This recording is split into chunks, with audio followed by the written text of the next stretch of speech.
विदर्भातील चंद्रपूर आर्णी लोकसभेची निवडणूक होऊ घातली आहे। या मतदारसंघात भाजपकडून महाराष्ट्राचे वनमंत्री सुधीर मुनगंटीवार यांनी आपला नामांकन अर्ज दाखल केला आहे, तर काँग्रेसकडून आमदार प्रतिभा धानोरकर यांनी आपला नामांकन अर्ज भरला आहे।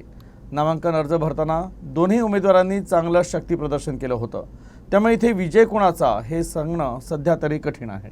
लोकसभेच्या निवडणुकीची रणधुमाळी सुरू आहे। येणाऱ्या 19 एप्रिलला लोकसभेची पहिल्या टप्प्याची निवडणूक होणार आहे। त्यात विदर्भातील चंद्रपूर आर्णी लोकसभेची निवडणूक होऊ घातली आहे। या मतदारसंघात भाजपतर्फे महाराष्ट्राचे वनमंत्री सुधीर मुनगंटीवार यांनी आपला नामांकन अर्ज दाखल केला आहे।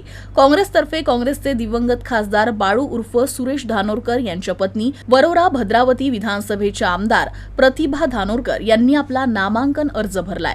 नामांकन अर्ज भरताना दोन्ही उमेदवारांनी आपल्या हजारो कार्यकर्त्यांना सोबत घेऊन मिरवणूक काढत शक्ती प्रदर्शन केलं। त्यात काँग्रेसच्या उमेदवार प्रतिभा धानोरकर यांच्या मिरवणुकीला अलोट कार्यकर्त्यांसह मतदारांचा जनसागर लोटल्याची चर्चा मतदारसंघात ऐकायला मिळत आहे।